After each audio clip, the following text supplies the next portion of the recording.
Bonjour à tous et à toutes. Je suis heureuse de vous présenter aujourd'hui l'ouvrage Le Coma, un voyage entre ciel et terre. Vous êtes donc, pour ceux qui viennent pour la première fois, à la CITA, Association Spirit Internationale Thérèse d'Avila, dont le guide spirituel est l'esprit de Thérèse d'Avila, avec sa devise « Dieu seul suffit », qui est sur la banderole de la diapo.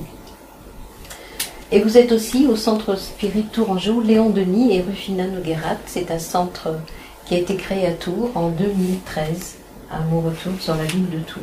Donc nous travaillons à la fois sur Paris et à la fois sur Tours. Et la CITA et le centre Léon Denis et Rufina Noguerat, qui est donc adhérent à la CITA. Si vous avez des questions sur Léon Denis, vous pourrez les poser à la fin. Donc, avant de commencer, je vous propose, pour élever nos vibrations, d'écouter une des chansons de l'album Espérance qui s'appelle « Dieu soit loué ». Et ensuite, je commencerai à vous présenter cet ouvrage. Thierry va nous faire écouter. Dieu soit loué, il est la lumière des cieux et de la terre. Il n'est ni de l'Orient ni de l'Occident. Il n'a point été engendré. Il est l'infini, le sublime, l'immense, le juste, le sublissime amour qui allume les astres et entretient la flamme vivante, éternelle. Dieu soit loué, il est la lumière des cieux et de la terre. Il n'est ni de l'Orient ni de l'Occident.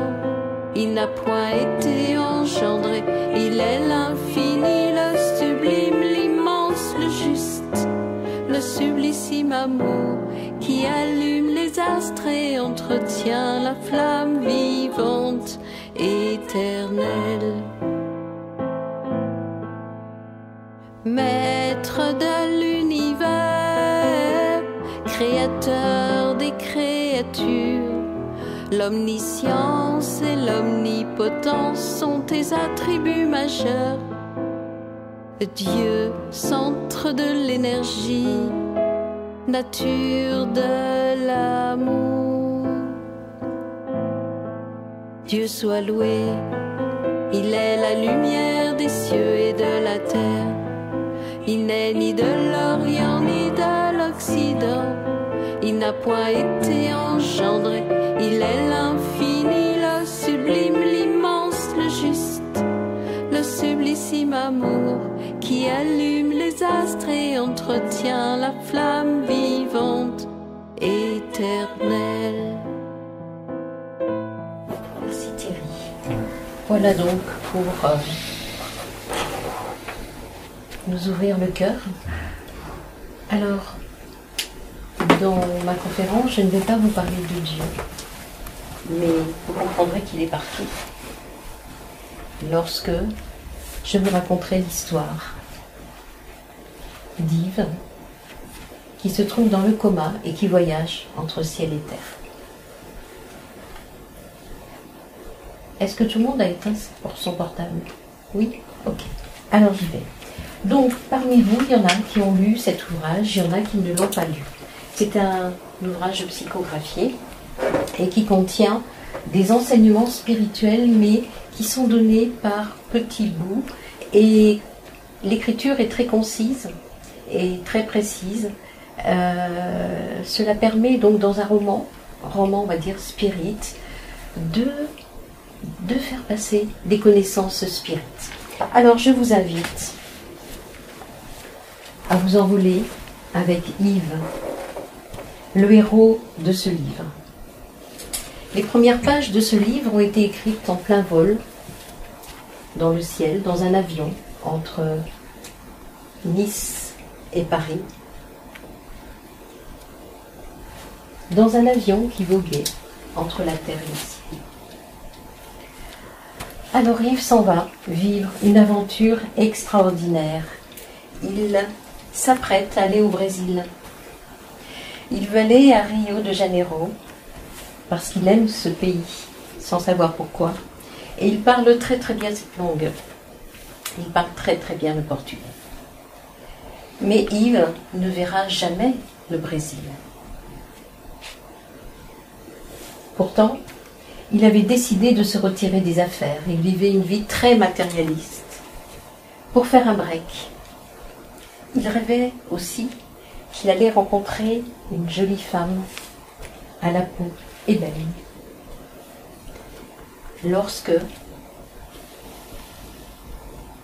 tout à coup, la voix du commandant de bord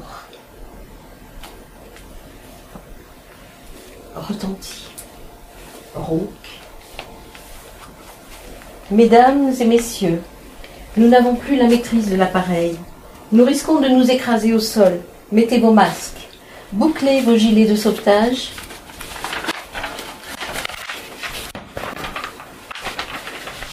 Les issues de secours s'ouvrent. La panique dans l'avion est très forte. Il nous le décrit. Et l'atmosphère devient suffocante. Tous les passagers vont mourir, c'est sûr.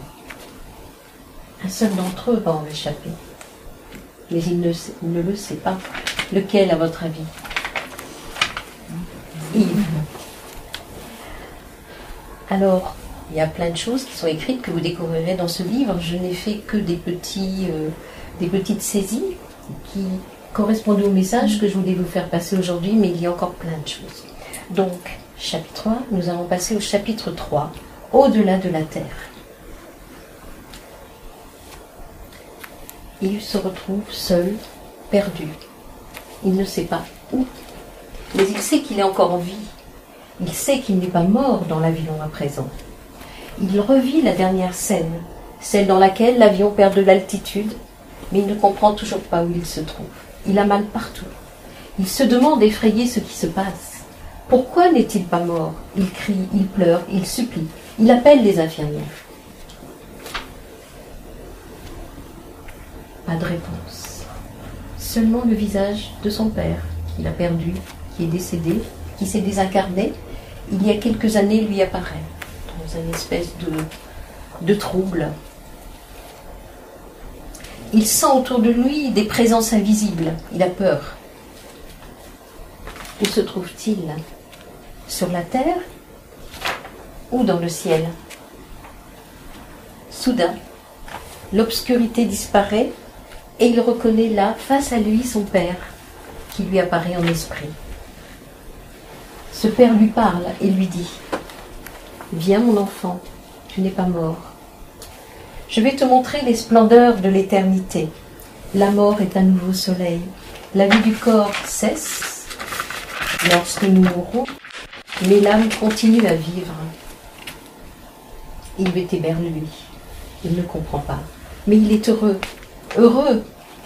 d'être là auprès de son père, même s'il trouve tout cela très étrange. Son père le regarde avec tendresse et lui dit « Mon fils, tu penses, tu souffres, tu ressens, tu t'exprimes, et tu trouves tout cela étrange. Tu comprends à présent que tu te trouves dans un autre monde très différent de la terre. Viens mon fils, tu es une âme en transit. Ton corps est allongé dans un lit d'hôpital et ton âme vit provisoirement au-delà de la terre, dans le monde spirituel. Je te demande pardon, mon fils. J'ai négligé mes devoirs spirituels. Je ne t'ai pas préparé à la vie spirituelle. Tu as vécu une vie toute matérialiste. Mais aujourd'hui, tu es rescapé. Et tu vas pouvoir revenir sur la terre dans quelque temps et devenir meilleur et appliquer la loi de charité. Tu vis avec ton âme ici, qui est faite d'énergie. Et tu vas apprendre et apprendre. Et tu vas découvrir avec ton guide spirituel les beautés du monde spirituel. Tu vas découvrir les potentialités de ton corps spirituel, de ton corps énergétique, car le corps physique n'est qu'une apparence.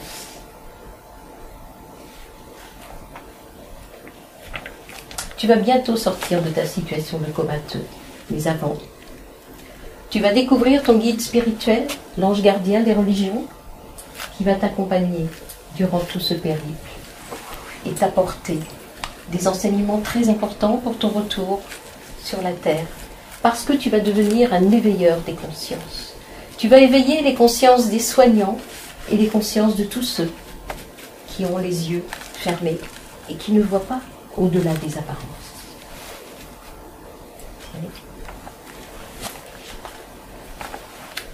Chapitre 4.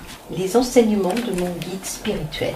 Ici, vous avez des images, des dessins médiumniques, un tableau médiumnique qui montre l'apparence du guide spirituel du point de vue de l'esprit, en tant qu'esprit. Ce sont des représentations, mais qui nous donnent bien une idée du niveau d'évolution des guides spirituels qui sont toujours des esprits supérieurs et que Dieu a mis à nos côtés pour veiller sur nous avant notre incarnation, pour la préparation de l'incarnation, pendant la naissance, durant toute la vie, à la désincarnation et aussi dans la période d'ératicité.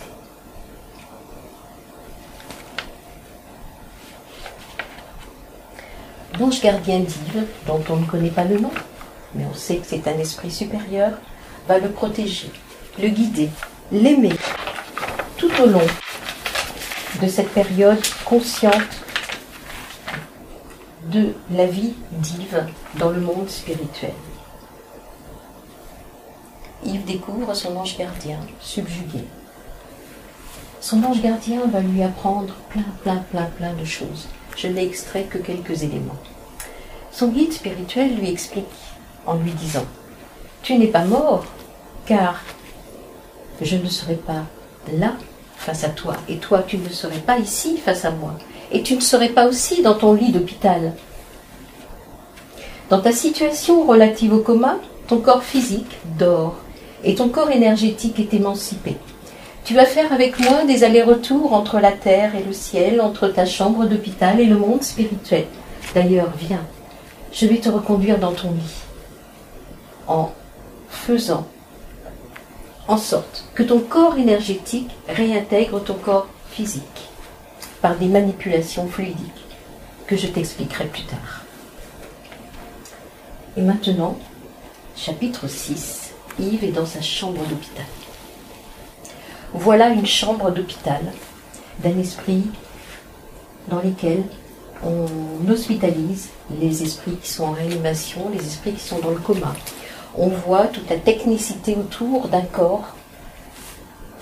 Tout est blanc. Il y a des tas de machines.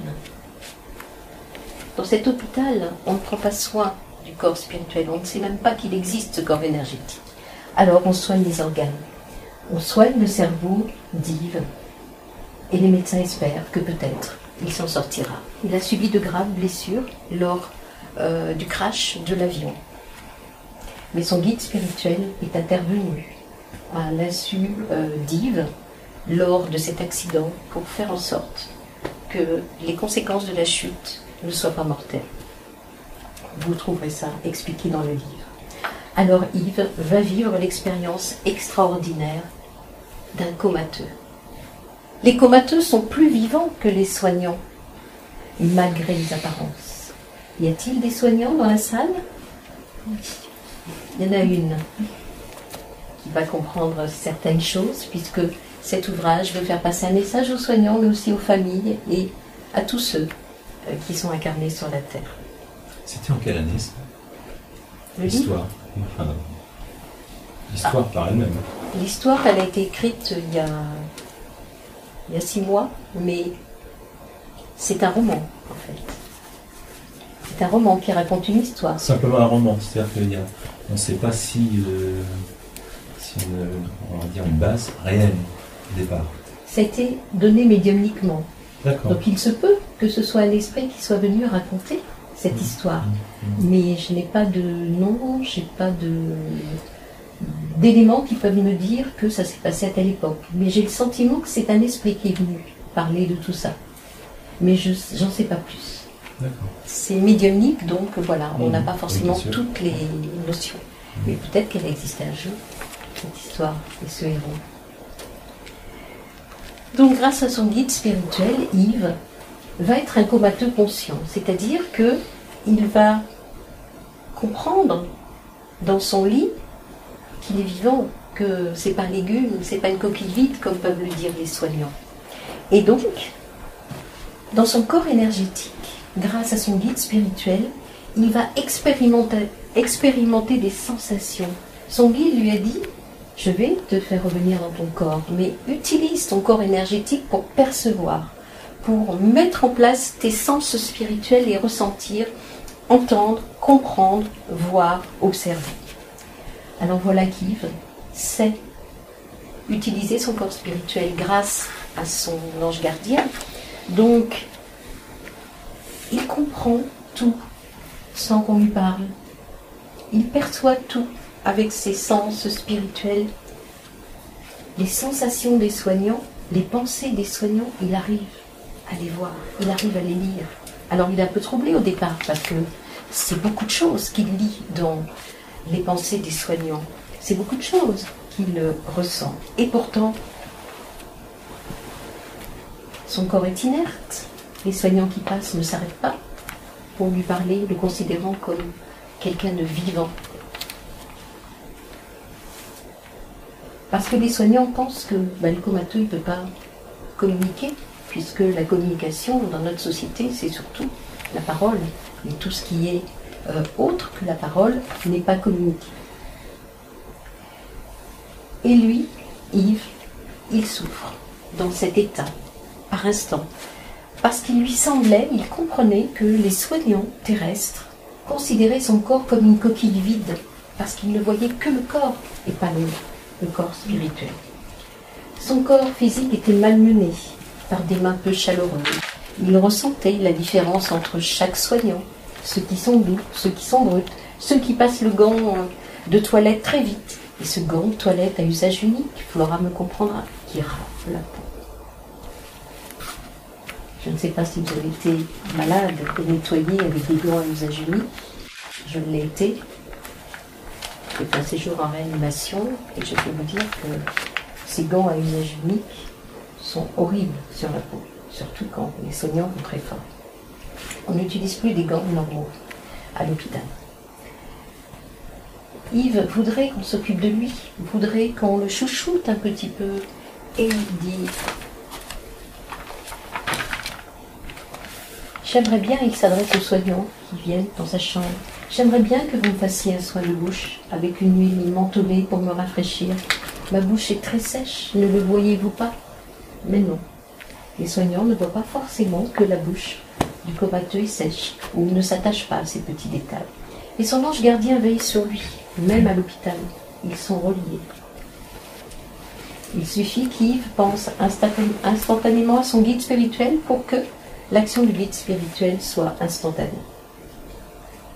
Commence maintenant pour Yves une initiation d'utilisation de son corps énergétique. On appelle cela les voyages astraux. Certains connaissent ce qu'est un voyage astral. Donc il va faire ce qu'on appelle l'équivalent des voyages astraux, guidé, accompagné par son guide spirituel, entre la terre et le ciel.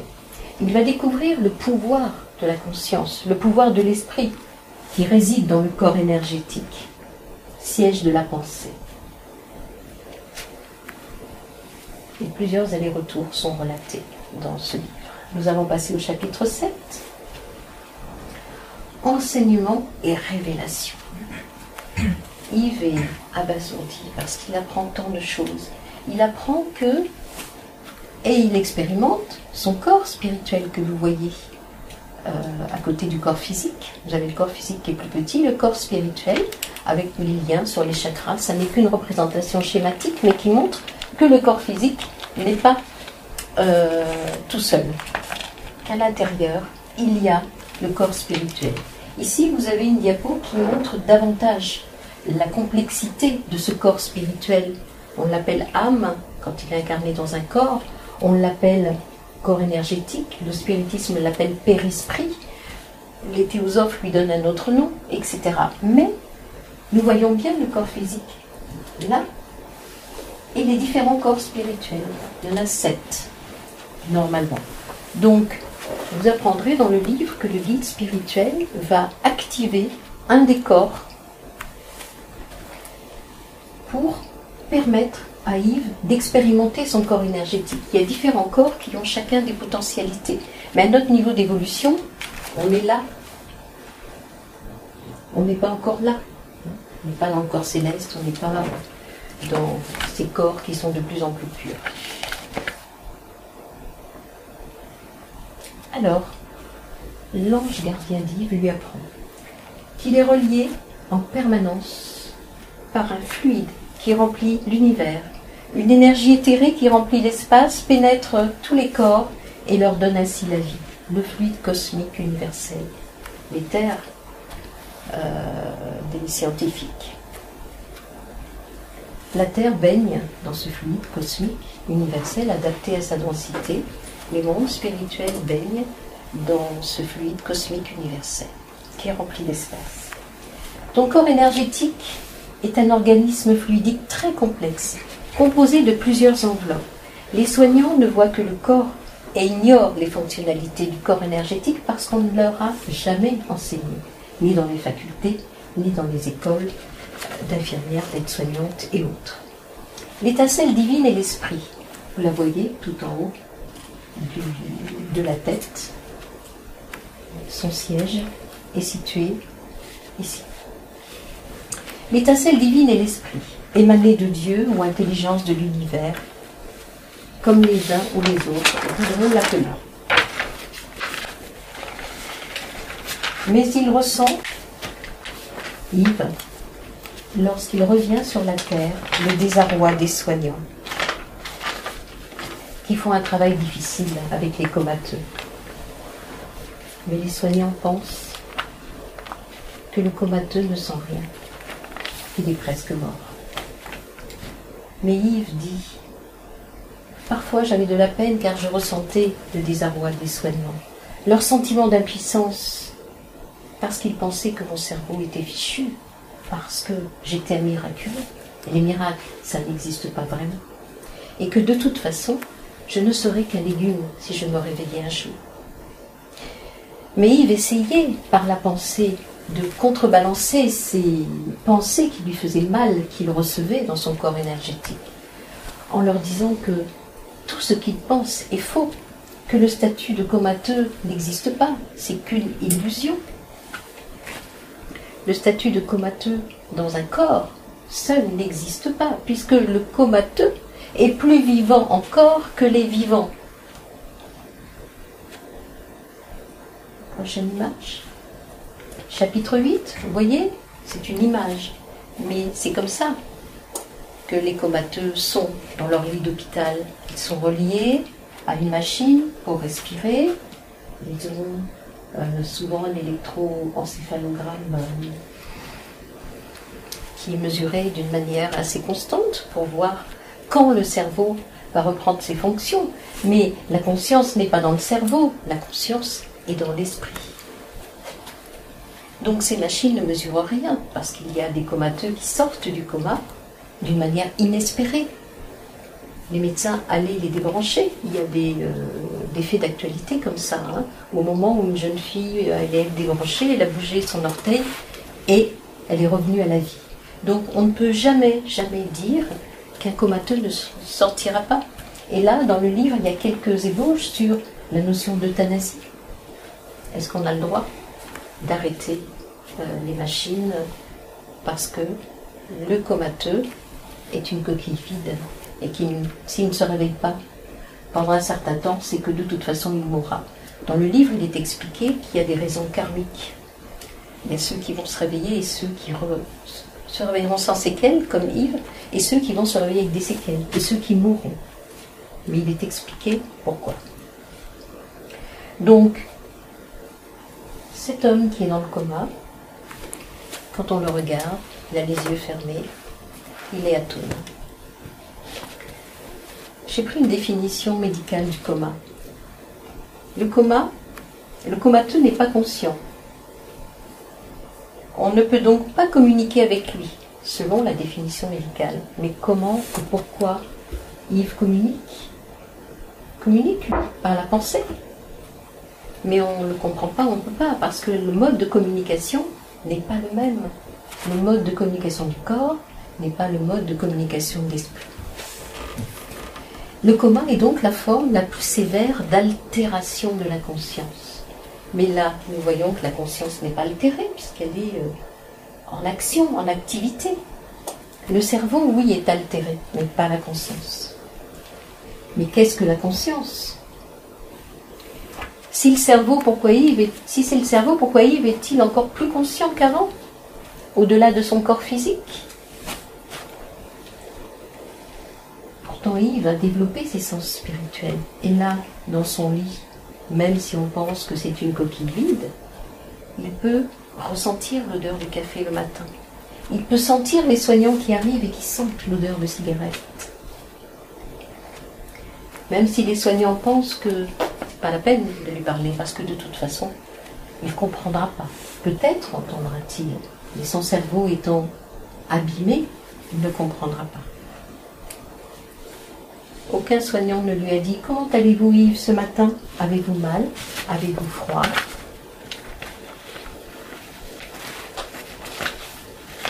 Le comateux est très isolé dans sa chambre.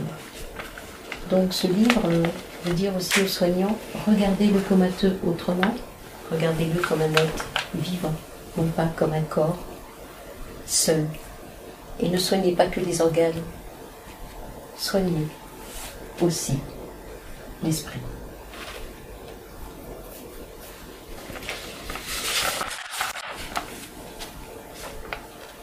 Donc on va passer maintenant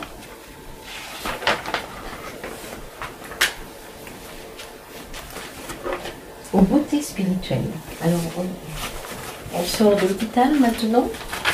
Il a fait plusieurs voyages, il les décrit, mais le dernier, à mon sens, est le plus beau.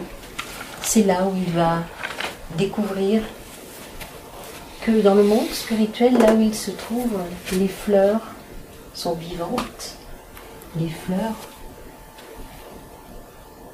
sont translucides, elles sont magnifiques. Il peut communiquer, il y a un moment où il communique avec des plantes. Les informations lui viennent d'une manière instantanée et son cœur spirituel se dilate. Il ne comprend pas très bien comment tout cela se fait. Son ange gardien lui apprend à flotter dans l'espace. Il expérimente la sensation d'ascension. Et Yves va nous décrire certaines scènes. Le ciel avait pris une couleur bleue outre-mer très foncée, et les étoiles scintillaient de mille feux. Je sentis le souffle du vent sur mon corps spirituel, et il me semblait que le vent faisait danser les étoiles.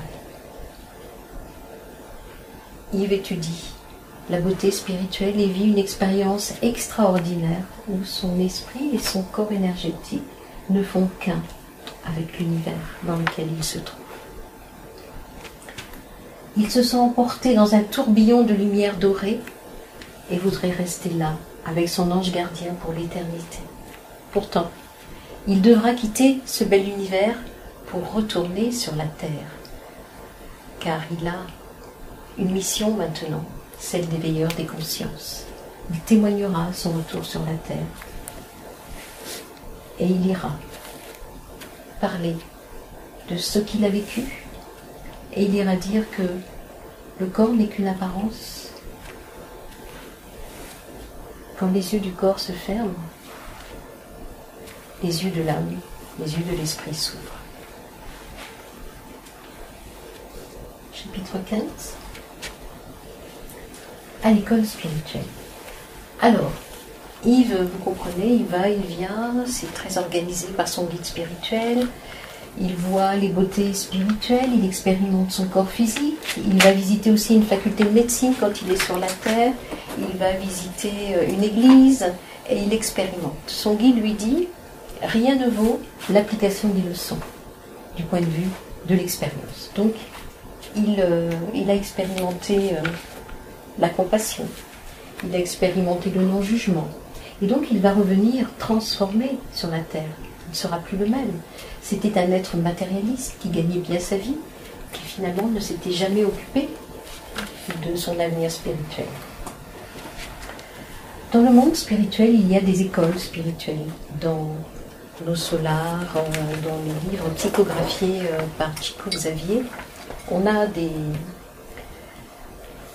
explications, on a des enseignements très intéressants qui nous parlent du fonctionnement de ces écoles spirituelles. Ici, c'est un dessin médiumnique qui a été obtenu lors d'une réunion et qui nous montre comment ça se passe dans une école spirituelle. Donc on voit un esprit très lumineux et il va décrire ce bel esprit lumineux qui va irradier lumière et va donner un enseignement extraordinaire.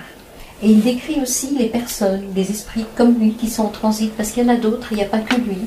Et ces esprits en transit, son guide spirituel lui demande d'observer les corps énergétiques des esprits qui sont là, et le sien. Et Yves décrit son corps énergétique, et les autres, celui des autres, il dit, mais ils sont gris.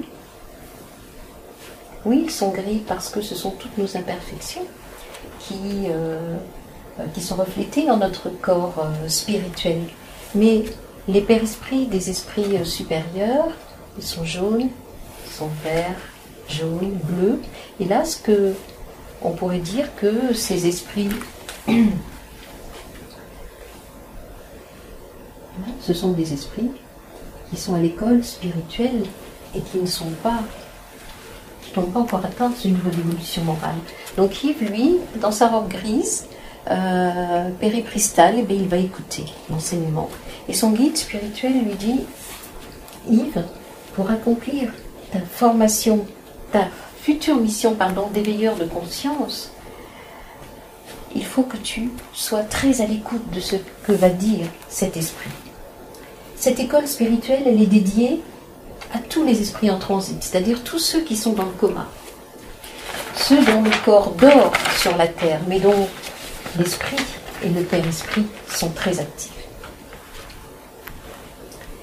Yves doit renaître à la vie terrestre pour diffuser les enseignements reçus, comme je vous l'ai dit aux soignants et aux familles, afin d'ouvrir une perspective spirituelle à toutes ces personnes pour mieux comprendre le statut des comateux, mieux les soigner et faire évoluer la prise en charge des comateux. Yves découvre ce qu'est la réincarnation. Et dans cette école spirituelle, il va être attentif. Son guide spirituel lui dit, sois attentif, parce que là, tu vas découvrir les axes de ta mission future. Et les axes de sa mission future seront de changer son mode de vie. Ils seront de faire le bien. Lui qui a entassé beaucoup d'argent, mais qui n'a jamais rien donné.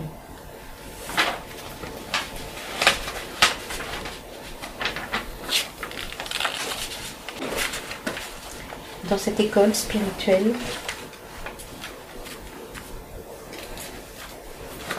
où il va, et ce sera son dernier voyage, il entend.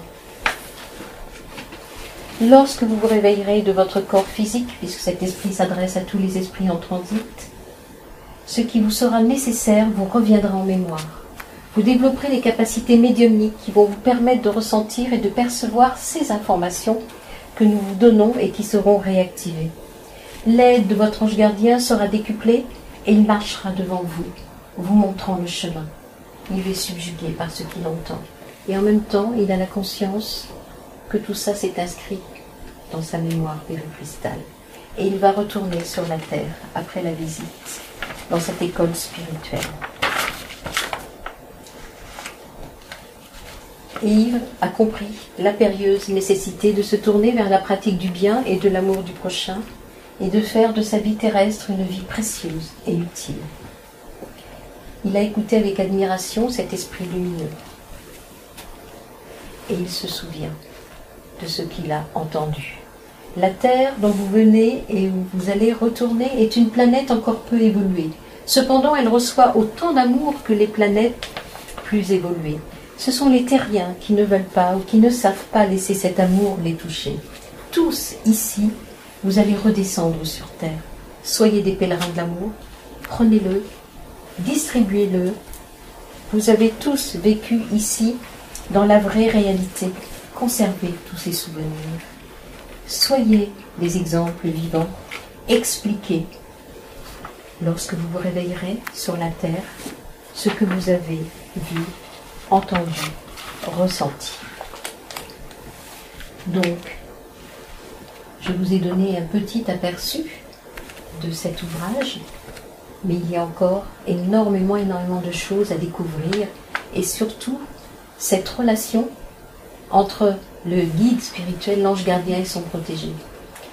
Le guide spirituel aime son protégé d'un amour inconditionnel, et là, dans les dialogues, dans les descriptions que fait Yves, on voit cet amour inconditionnel, et tous les comateux peuvent vivre cette expérience et la vivre d'une manière plus ou moins consciente. Donc, le message qui est pour les soignants, mais pas que pour les soignants, c'est ce que vous voyez n'est pas la réalité. Regardez l'âme de vos malades, essayez. Même nous, dans notre relation de tous les jours, lorsque on rencontre des personnes avec qui on n'a pas forcément d'affinité, c'est de dire, mais cette personne a un corps énergétique, elle a un esprit.